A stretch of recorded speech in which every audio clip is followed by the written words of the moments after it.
दोस्तों, आज मैं आपको एक वीडियो दिखाऊंगा डॉक्टर जाकिर नाइक के। डॉक्टर जाकिर नाइक से एक भाई सवाल करता है और कहता है कि इस्लाम जो है वो तलवार के जोर पर आया है। तो आइए दोस्तों, पहले ये वीडियो देखते हैं, फिर इस पर बात करते हैं। मेरा नाम BS गुप्ता, मैं एक एडवोकेट हूँ। दो कम्युनिटीज़ जो भारत में रहती हैं जी, दो कम्युनिटीज़ जो भारत में रहती हैं, मेजॉरिटी कम्युनिटी 80% जिसको कहते हैं हिंदूस और 20% मुस्लिम्स, उनके बीच में गलत या सही ये भावना है कि इस्लाम जो फैला था वो तलवार के ज़ोर से फैला था। हिस्टोरिकल फैक्ट है या ये मिथ है कह नहीं सकते, लेकिन क्या ये सच है कि 3000 से 6000 तक हिंदू मंदिरों को गिरा के मस्जिद में बदला गया? क्या ये सच है कि स्पेशली औरंगज़ेब के वक्त में हज़ारों लाखों हिंदुओं को ज़बरदस्ती उनके जनेऊ काट के उनको मजबूर किया गया कि वो मुसलमान बने? नंबर 2, जो कि आज के समय के अनुसार एक सवाल मैं पूछ रहा हूँ, हिंदुओं पर हिंदू मैरिज एक्ट लागू है, जिसकी परिभाषा में सिवाय क्रिश्चियंस और मुस्लिम्स को छोड़ के बुद्ध, जैन को, सिखों को, सबको शामिल किया गया है। क्या मुसलमानों का ये कहना नहीं बनता कि आप सबको शामिल करते हैं हिंदू मैरिज एक्ट में, इसका नाम बदल के एक ऐसा एक्ट बनाया जाए जो सब पे लागू हो, या इसके अल्टरनेटिवली एक यूनिफॉर्म सिविल कोड जो दोनों धर्मों के अच्छे टेनेट्स को शामिल करे, उसको लागू किया जाए?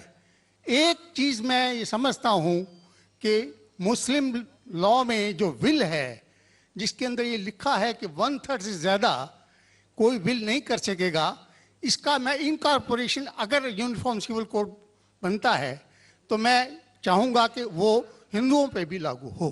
ये नहीं है कि हिंदू मैरिज एक्ट को अगर इंडियन मैरिज एक्ट में बदला जाए तो मुसलमानों पे लागू हो और हिंदुओं पे कोई चीज़ ना आए। मुझे इस्लाम में ये चीज़ बहुत अच्छी लगी। ऐसे ही कोई यूनिफॉर्म सिविल कोड के लिए ये मुस्लिम आगे क्यों नहीं आ रहे, इसकी वजह मुझे बताई जाए। भाई साहब ने 3 सवाल पूछे एक सवाल में। पहला सवाल कि हिस्ट्री से पता चलता है कि इस्लाम तलवार के जोर पे फैला कि नहीं, लेकिन ये मुझसे पूछ रहे क्या ये हकीकत नहीं है कि 3000 से ज़्यादा मंदिरें गिराई गई थी और मस्जिद बनाए गए और बहुत से लोगों का कत्ल किया गया है? ये बिल्कुल गलत है, अफवाह है। ये मैं कह सकता हूं कि कुछ मंदिरें शायद गिराई गई होंगी, इससे मैंने कहा तो एक भी मंदिर नहीं गिराई गई। हो सकता है कि कुछ मुसलमान अपने आप को जो मुसलमान कहते हैं उनने आके कुछ मंदिरों को गिराया होगा और मस्जिद बनाया होगा, हो सकता है। लेकिन ये कहना कि 3000 से 6000 मंदिर गिराए गए, ये बिल्कुल अफवाह है, बिल्कुल गलत है, बेबुनियाद है, बिल्कुल बेबुनियाद है। कुछ मुसलमान राजाओं ने गलत काम किए होंगे, उससे आप इस्लाम को दोषी नहीं ठहरा सकते। अगर हिटलर ने 60 लाख यहूदी को जिंदा जलाया तो मैं कह सकता हूं कि क्रिश्चियनिटी खराब है? बिल्कुल बेबुनियाद है। वो हिटलर ने किया, बाइबल में तो ही लिखा है कि जलाना चाहिए। इसी तरीके से ये खाली अफवाह है। कुछ मंदिरों को शायद गिराया गया होगा, मैं ये नहीं कहता कि नहीं गिराया गया, लेकिन उसको छोटी चीज को लेके उछाला जाता है मीडिया में और किताबें लिखी जाती है। आप देखो टीपू सुल्तान के खिलाफ आ गए। आज भी आप जाएंगे मैसूर के अंदर, उसके आजू बाजू आप देखेंगे तो टीपू सुल्तान के जो आंगन के अंदर है उसके अंदर मंदिर है। अगर आप ये कहते सच है कि 3000 से 6000 मंदिर को गिराया गया था, तो आप कैसा जिंदा बचे? आप कह रहे थे कि हजारों लोगों को कत्ल किया गया, आप कैसे जिंदा बचे? आप जिंदा बचे ये शहादत दे रहा है कि मुसलमान तलवार के जोर पे नहीं फैला। अगर ये सच होता था, आपने कहा हजारों लोग का कत्ल किया, कुछ लोग का शायद कत्ल किया गया। देखो, हर मजहब में there are black sheeps in every community. कुछ लोग हर मजहब में खराब निकलते हैं, वो मजहब की गलती नहीं, वो मजहब के मानने वाले की। क्रिश्चियन में आपको कुछ खराब लोग मिलेंगे, मुसलमान में मिलेंगे, हिंदू में मिलेंगे। अभी आप देखेंगे हिंदुस्तान के मुसलमान कुछ लोग ड्रग में डील करते, ड्रग में धंधा करते। ड्रग तो हराम है इस्लाम में, करते, तो उनको दोष देना चाहिए, इस्लाम को नहीं। इसी तरीके से आप जो कह रहे हजारों लोगों का कत्ल किया, ये बिल्कुल बेबुनियाद चीज है। कुछ लोग का शायद किया होगा, और ये ही सबूत है। मैंने मेरी तकरीर में कहा कि 80% से ज्यादा गैर मुस्लिम हिंदुस्तान में हैं। ये शहादत दे रहे हैं कि इस्लाम तलवार के जोर पे नहीं फैला। आप लोग को क्यों छोड़ा उन लोग ने? आप उनके रिश्तेदार तो नहीं थे ना, आपको क्यों छोड़ा? 800 मिलियन 80 करोड़ गैर मुस्लिम को छोड़ा क्यों उनने? क्यों छोड़ा?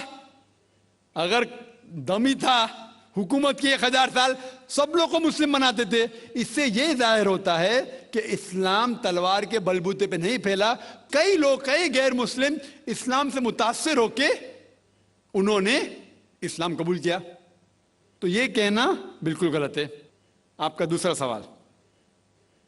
सवाल कि हमें क्या करना चाहिए? ये अलहदा लॉ नहीं होना चाहिए, सब एक ही कॉमन सिविल कोड होना चाहिए, और सब मजहब की अच्छे चीजें लेके कॉमन सिविल कोड करना चाहिए। मैं आपके बिल्कुल साथ हूं।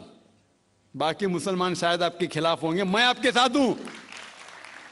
क्यों मैं साथ हूं आपके? पहला चीज, हम मुसलमान अगर दिगर मजहब के बारे में जानेंगे, कभी कॉमन सिविल कोड की बात आती, सबसे ज्यादा नारा मुसलमान गलत है। यह मुमकिन ही नहीं है, क्योंकि हिंदुस्तान में हिंदू मजहब के कितने फिरके हैं, यह मुमकिन ही नहीं है। मुसलमान तो सिर्फ 20% या 80% या 75% जो हिंदू लोग हैं, उसमें ही मुमकिन नहीं है। ये कॉमन सिविल कोड हिंदू लोग ही इसको फॉलो नहीं कर सकते। हिंदू मजहब में कितने मुख्तलिफ ग्रोह है। एक कहता है कि बेटी को जाना चाहिए, एक कहता है बेटे को जाना जायदाद, एक कहता है कि जितनी खेती है वो नहीं जा सकती बेटी को, दूसरा ग्रोह कहता है। कितने मुख्तलिफ ग्रोह है, हजारों। यह मुमकिन ही नहीं है पास होना, मुमकिन ही नहीं। मैं कहता हूं यह अफसोस की बात है कि हम मुसलमान जानते ही नहीं, हमको आवाज करने की जरूरत ही नहीं है। ये खाली हमें छेड़ रहे हैं। क्या कर रहे? छेड़ रहे हैं और हम उकसा जाते। Point number 1। पॉइंट नंबर 2, मान लो आप लोग कबूल करते हैं कि कॉमन सिविल कोड होना चाहिए। आपने क्या कहा कि सारे धर्मों के अच्छी बात को लेना चाहिए। बिल्कुल सही। मेरा पहला सवाल, आप इस्लाम में एक चीज बताओ जो इंसानियत के खिलाफ है, तो हम निकाल देंगे उसको।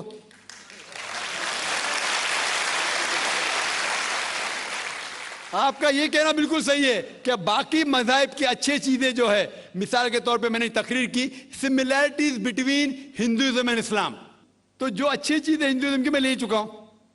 Similarities between Christianity and Islam, जो अच्छी चीजें इस आयत में ले चुका हूं। मैं ये पूछना चाहता आपसे, एक चीज जो इस्लाम में खराबी है वो तो बताओ मुझे, तो उसको निकालेंगे ना। लेकिन मंच के ऊपर जब डिबेट होएगा, इंशाल्लाह मैं आऊंगा इंशाल्लाह। हाँ, मंच पे जब डिबेट होएगा कि हम क्या करेंगे, हर मज़हब की अच्छी चीज होंगी। तो मैं ये चाहता हूं कि इस्लाम की तरफ से उस मंच पे, उस स्टेज पे इंशाल्लाह मैं आऊंगा। ये चैलेंज है। कोई भी शख्स हिंदुस्तान में हो, मिनिस्टर हों दो, कोई भी स्वामी हों दो, कोई भी शंकराचार्य हों दो, इंशाल्लाह मैं तालिब इल्म हूं इस्लाम और दिगर मज़हब का। मैं तस्लीम करता हूं कि डिबेट होना चाहिए, हक बात जो निकली, लेकिन उसके ऊपर अमल भी होना चाहिए। हक बात जो सबसे बेहतरीन है इंसानियत के लिए, उसके ऊपर अमल होना चाहिए। इसलिए जो आखिरी किताब जो अल्लाह सुब्हानहू व तआला नाजिल की कुरान शरीफ, वो इंसानियत के लिए सबसे बेहतरीन किताब है, उसके ऊपर अमल होना ही चाहिए। आपका तीसरा सवाल, क्या ये हिंदू जो है इनहेरिटेंस के अंदर, ये इनहेरिटेंस जो होता है इस्लाम के अंदर, 1/3 हिस्सा, 1/3 हिस्सा हम विल में दे सकते, देना जरूरी नहीं है, दे सकते हैं। इस्लाम के जो विल के अंदर जो आता है इनहेरिटेंस, वो कुरान की आयत है सूरह निसा की सूरह नंबर 4 आयत नंबर 11, 12 और 176। उसमें कहा गया है कि जो भी आपकी जायदाद है, अल्लाह सुब्हानहू व तआला कह चुका है कि आपके बेटे को बेटियों से डबल मिलेगा। आगे लिखा गया है आपके वालिदैन को 1/6 मिलेगा। सिर्फ अगर बच्चे हैं तो वालिद वालदा को दोनों को 1/6, अगर बच्चे नहीं है तो वालदा का 1/3। आगे बढ़ती आयत नंबर 12 पे लिखा है कि आपकी बीवियां जो आपके लिए छोड़ेंगी, अगर बच्चे नहीं आपको आधा मिलेगा, बच्चे हैं तो 1/4 मिलेगा। आप जो आपके बीवियां के लिए छोड़ते हैं, बच्चे नहीं तो उनको मिलेगा 1/4, 1/4, बच्चे हैं तो 1/8, 1/8। ये डिफिकल्ट है, याद रखना, आप जाके रेफरेंस देख सकते हैं। सूरह निसा सूरह नंबर 4 आयत नंबर 11 से 12।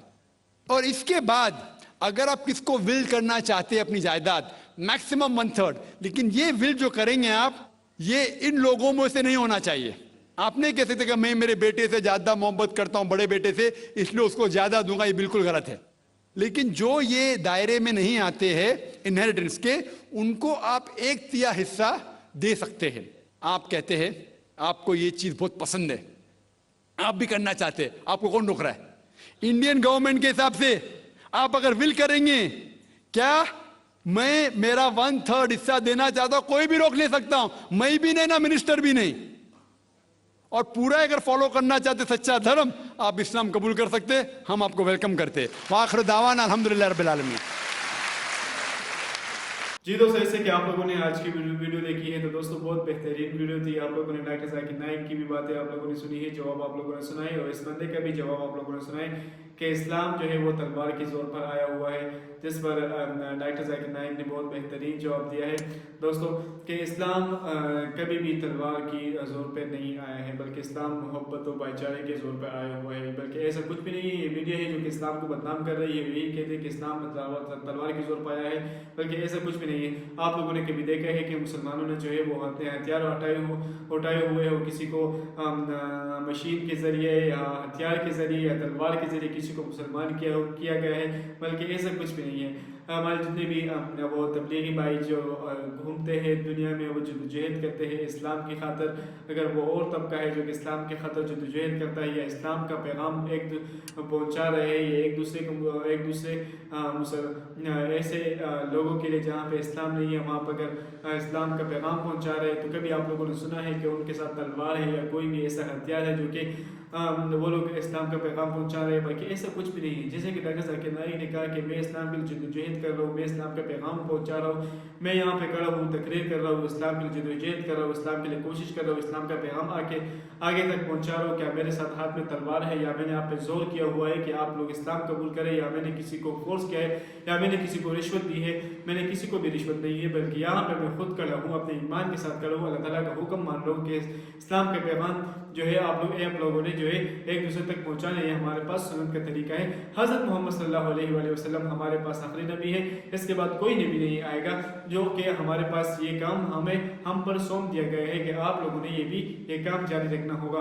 तो दोस्तों, हम लोग जो है, हम लोगों को चाहिए कि बल्कि इस्लाम का पैगाम एक दूसरे तक पहुंचाए, वो भी प्यार मोहब्बत के भाईचारे के साथ। बल्कि ऐसा नहीं है कि मुसलमान लोगों ने जो इस्लाम का पैगाम पहुंचा रहे हैं, इस्लाम जो है तलवार के जोर पर आया है, ये कोई भी ऐसी कोई भी बात नहीं है। बल्कि यही कुछ लोग हैं जो कि इस्लाम को बदनाम कर रहे हैं। इस्लाम को इनकी कोशिश यही रहती है दोस्तों कि हम किस तरह जो है इस्लाम को बदनाम करें, या इस्लाम को जो है नीचा दिखा कर, या इस्लाम का नाम हम जो है वो बदनाम करें। बल्कि ये मीडिया की सारी साजिशें हैं जो कि बाहर के लोग उठाते हैं, वो मीडिया पर पहुँचते हैं कि मुसलमान इतने दहशतगर्द है, या मुसलमान तलवार के जोर पर लोगों को मुसलमान करते हैं। जितने भी लोग हैं, लोगों के दिलों में खौफ पैदा करते हैं, लेकिन अल्लाह हम मुसलमानों की जो है वो मदद करता है। जितने भी लोग आज फॉरेन के USA में है, अगर वो लंदन में है, अगर वो कनाडा में है, जितने भी लोग मुसलमान होते जा रहे हैं, वो प्यार मोहब्बत और भाईचारे के साथ मुसलमान होते जा रहे हैं। बल्कि किसी ने भी जो है वो तलवार नहीं उठाई, या कोई ऐसी हथियार नहीं उठाए है जो कि एक बंदे को कहे कि आप बिल्कुल आप उसके जो सर पर तलवार रखा हुआ है कि नहीं, आप मुसलमान होंगे